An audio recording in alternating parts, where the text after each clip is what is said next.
तो चलिए आज बात करते हैं डीप ऑब्जर्वेबिलिटी की। देखिए, ये सिर्फ मैट्रिक्स और लॉग्स को घूरते रहने के बारे में नहीं है। ये उससे कहीं कहीं ज्यादा गहरा है। सोचिए, ये एक तरह की हाई टेक जासूसी है जो हमें उन एप्लीकेशन इश्यूज को सुलझाने में मदद करती है जो अक्सर हमारी नजरों से छिपे रह जाते हैं। ये सवाल हर डेवलपर को परेशान करता है ना? सब कुछ एकदम बढ़िया दिख रहा है, डैशबोर्ड्स पर चारों तरफ हरी बत्तियां जल रही हैं, पर यूजर्स हैं कि शिकायत किए जा रहे हैं। तो आज हम इसी रहस्य से पर्दा उठाएंगे, जानेंगे कि ये अदृश्य गड़बड़ियां आखिर आती कहां से हैं। वही गड़बड़ियां जो डेवलपर्स की रातों की नींद और यूजर्स का सब्र दोनों उड़ा देती हैं। तो आज का हमारा सफर कुछ ऐसा दिखेगा। सबसे पहले हम इस अदृश्य समस्या को समझेंगे, फिर इसके 3 जबरदस्त समाधान देखेंगे: एरर्स को ढूंढना, लेटेंसी को ट्रेस करना और परफॉर्मेंस की प्रोफाइलिंग करना। ये तीनों मिलकर बनाते हैं डीप ऑब्जर्वेबिलिटी टूलकिट। और आखिर में हम सिक्योरिटी मॉनिटरिंग पर भी एक नजर डालेंगे। तो चलिए शुरू करते हैं। तो ये है वो अदृश्य समस्या। सोचकर देखिए, सारे मॉनिटरिंग डैशबोर्ड्स चिल्ला चिल्ला कर कह रहे हैं ऑल इज वेल, सब ठीक है, एक भी अलर्ट नहीं।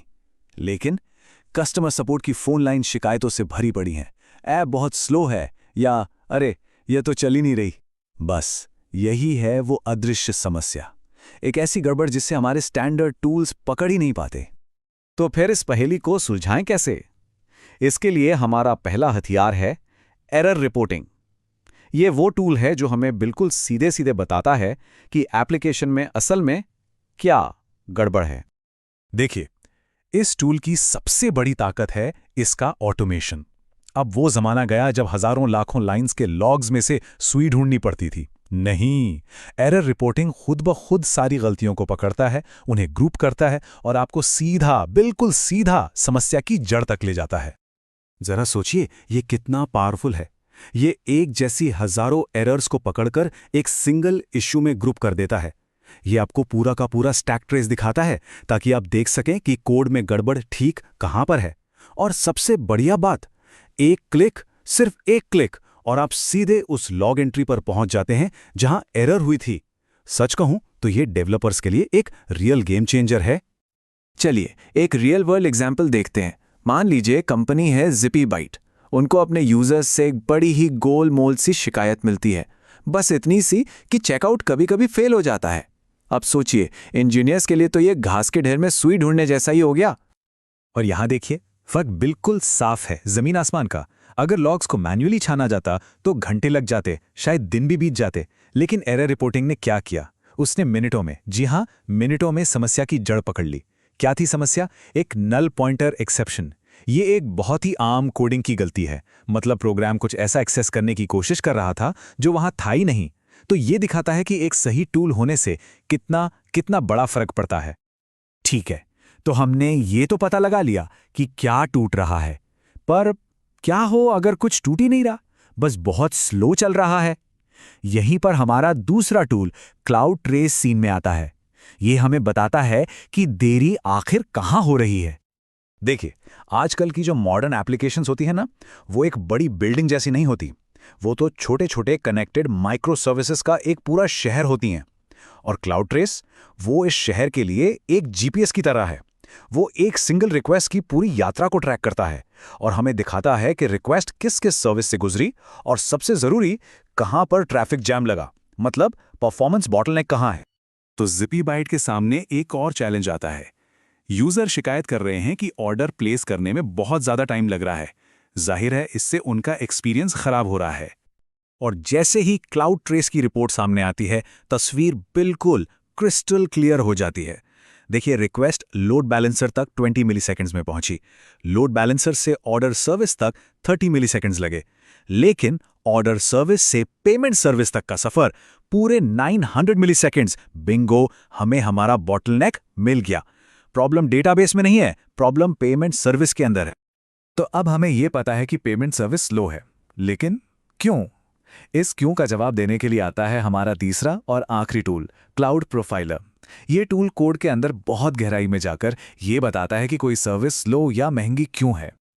और इसकी सबसे कमाल की बात यह है कि ये प्रोडक्शन में चलता है, मतलब आपकी लाइव एप्लीकेशन पर, और वो भी उसे जरा भी स्लो किए बिना। ये एक एक्सरे की तरह है जो सीधे आपके कोड के अंदर झांक कर बता सकता है कि सीपीयू और मेमोरी असल में कहाँ इस्तेमाल हो रही हैं। और ये वो जानकारी है जो आपको मैट्रिक्स या ट्रेसेस कभी कभी नहीं दे सकते।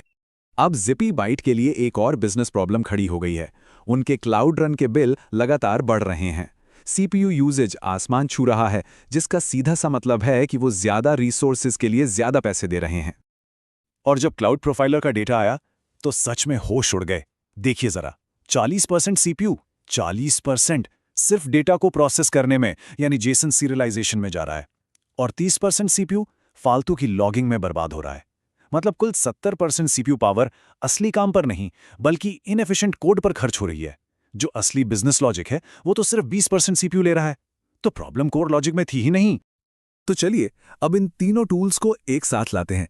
देखिए, अकेले अकेले तो ये बहुत पावरफुल हैं ही, लेकिन जब ये साथ मिल जाते हैं तो ये एक अनबीटेबल डीप ऑब्जर्वेबिलिटी टूलकिट बनाते हैं। एक ऐसा टूलकिट जो किसी भी तरह की प्रॉब्लम से निपटने के लिए तैयार रहता है। अगर इस पूरी बातचीत से सिर्फ एक चीज याद रखनी हो तो वो ये टेबल है। ये बिल्कुल सिंपल है। एरर रिपोर्टिंग बताता है क्या टूटा, क्लाउड ट्रेस बताता है कहाँ स्लो है, और क्लाउड प्रोफाइलर बताता है क्यों स्लो या महंगा है। व्हाट, वेयर एंड व्हाई, बस इतना ही। अब इन टूल्स का पूरा फायदा उठाने के लिए कुछ आम गलतियों से बचना बहुत जरूरी है। जैसे कोई समस्या होने पर सीधे इंफ्रास्ट्रक्चर को स्केल अप मत कीजिए। हमेशा कोड से शुरू करें। यह भी पक्का करें कि ट्रेसिंग आपके हर माइक्रो सर्विस में एनेबल्ड हो, वरना आपको कहानी का सिर्फ एक हिस्सा ही पता चलेगा। और हाँ, सबसे जरूरी, एरर रिपोर्टिंग के अलर्ट्स को कभी भी इग्नोर मत कीजिए। तो चलिए एक क्विक रिकैप करते हैं कि हमने आज क्या क्या सीखा, और फिर देखते हैं कि इस सफर में हमारा अगला पड़ाव क्या है। तो ये है की लर्निंग्स। एरर रिपोर्टिंग एरर्स को ऑटोमेटिकली ग्रुप करता है। क्लाउड ट्रेस डिस्ट्रीब्यूटेड सिस्टम्स में लेटेंसी के बॉटलनेक्स ढूंढ निकालता है। और क्लाउड प्रोफाइलर आपके कोड को परफॉर्मेंस और कॉस्ट के लिए ऑप्टिमाइज करता है। ये तीनों जब साथ मिलते हैं तो मिलती है सच्ची डीप ऑब्जर्वेबिलिटी। लेकिन कहानी अभी खत्म नहीं हुई है। ऑब्जर्वेबिलिटी का एक और बहुत ही ज़रूरी पहलू है, और वो है सिक्योरिटी। तो हमारे अगले और फाइनल मॉड्यूल में हम इसी दुनिया में जाएंगे और देखेंगे कि क्लाउड ऑडिट लॉग्स और सिक्योरिटी मॉनिटरिंग आपके क्लाउड एनवायरनमेंट को महफूज कैसे रखते हैं। और ये एक बहुत ज़रूरी सवाल है। ठीक है, हमने अपनी एप्लीकेशन को रिलायबल बना लिया, परफॉर्मेंट बना लिया, पर क्या वो सिक्योर है? क्योंकि अगर सिक्योरिटी ही नहीं तो अच्छी परफॉर्मेंस और रिलायबिलिटी का कोई फायदा नहीं। इस सवाल का जवाब हम अपने अगले पड़ाव पर ढूंढेंगे, तो मिलना जरूर होगा।